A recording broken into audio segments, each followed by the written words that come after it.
Storyteller TV. Classic children's stories from around the world.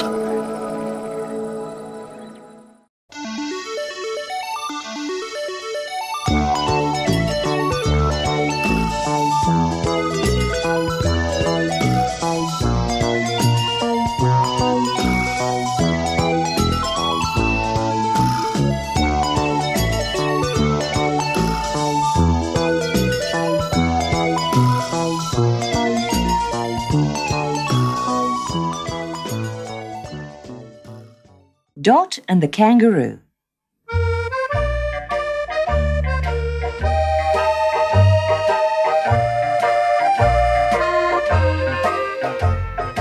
Part 1. Dot loses her way.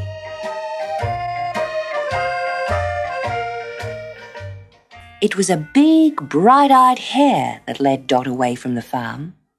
She was in the garden picking flowers when it suddenly sprang out in front of her. Without thinking, Dot followed it through the gate and towards the trees. "Don't go too far from the house," her mother called out from the kitchen window. "It's easy to get lost in the bush." But the hare kept stopping, looking back at Dot, and then disappearing again. And each time, Dot went after it. Then suddenly, with a huge leap, the hare vanished. Dot looked around her. The trees and bushes all looked the same in every direction. She ran and ran, hoping to catch sight of her house. But it was no good. She was lost in the bush, and it was just starting to get dark. She buried her face in her hands and began to cry. When she looked up, a big grey kangaroo was standing a few feet away. It stared at Dot for a moment, its head on one side, then bounded away and returned with a spray of coloured berries cradled in its paw.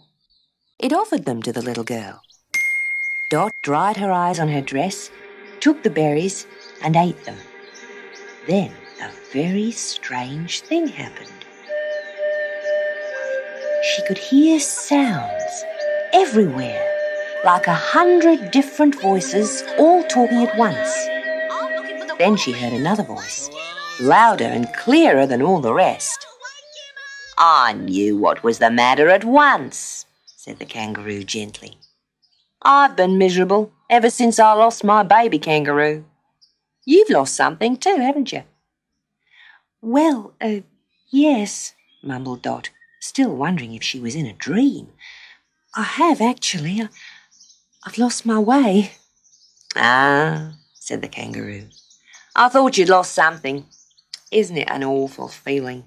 You feel sort of empty inside. Tell me what your way looks like. Perhaps I've seen it, or we can look for it together." Dot laughed and tried to explain that she could not find her way home. "Ah, that's just like you humans," said the kangaroo. "If you've only had one home, you're bound to lose it. But if you made your home everywhere and anywhere, it'd never be lost.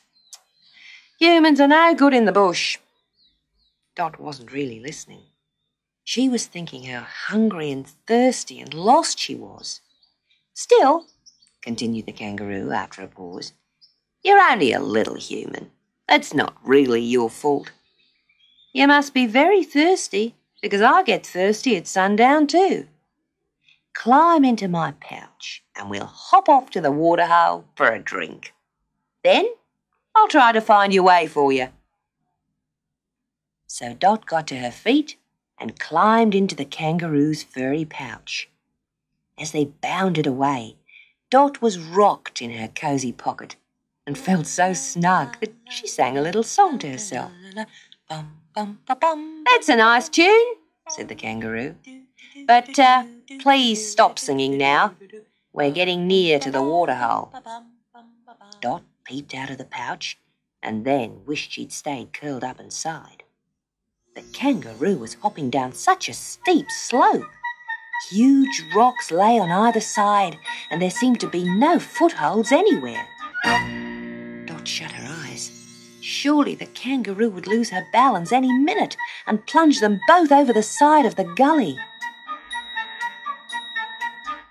But the kangaroo slowly picked her way to the bottom and came to a big boulder that hung right over the waterhole. The rough surface of the stone shone like a looking glass, reflecting the glow of the twilight sky. For thousands of years, kangaroos had polished the stone with their soft feet and tails on their way to drink at the waterhole.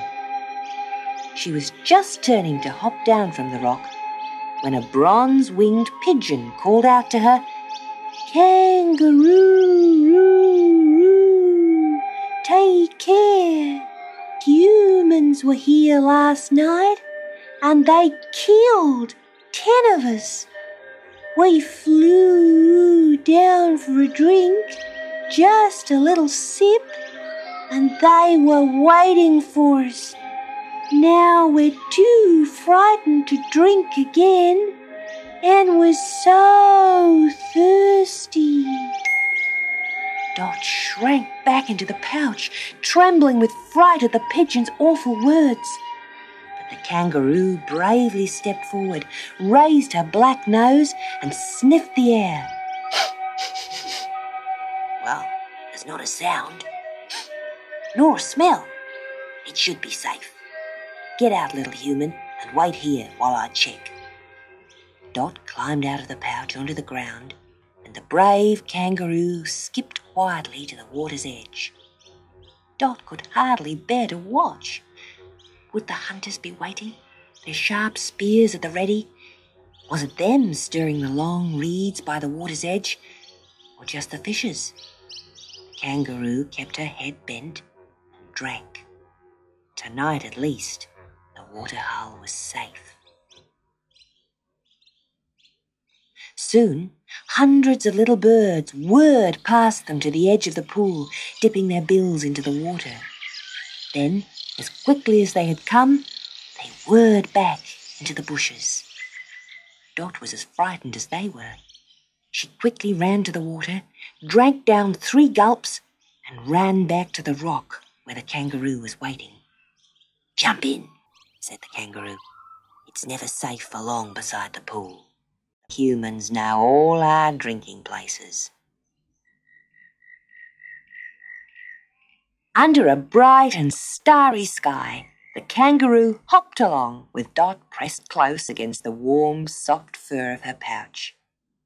Eventually they arrived at a cave, and curling up together on the dry, sandy floor, they both slept at once. When Dot awoke next morning, she somehow knew she was in danger. Then she saw it. There, lying coiled on her stomach, was a big black snake. And the kangaroo had gone. Dot's heart thumped. She dared not move. And suddenly, from outside the cave, came a loud shriek of laughter. Don't be afraid, a voice chuckled. Keep still and no harm will come to you. I'll kill the snake. Dot turned her head a little and looked out of the cave's mouth to see a big white kookaburra perched on the branch of a tree.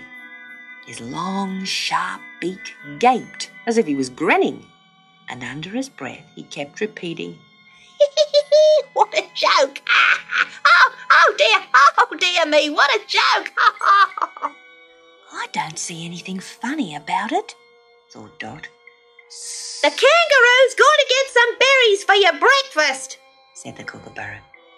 She asked me to keep an eye on you, but that cunning old snake slipped in while I went to see the white owl about my terrible indigestion. Ha! What a joke, eh? What a joke! That very moment, the snake shivered and its coils began to unfold. Dot felt quite sick as it slithered over her bare legs, but she didn't move a muscle. Slowly, slowly, the snake slid off her body onto the floor and wriggled away through the entrance of the cave. As soon as the snake was outside the cave, the kookaburra dived down and snatched the snake's neck in his powerful beak and lifted it off the ground. Writhing and hissing with fury, the snake couldn't escape. The kookaburra dragged it up into the tree. Whack! Whack! Whack! 3 times the big beak lashed it against the tree, and the snake lay dead across the bough. Did you see that, hey? Ooh, what a joke! Ooh. Dot shuddered, but the bird was still chuckling and telling some of his friends what had happened when the kangaroo returned.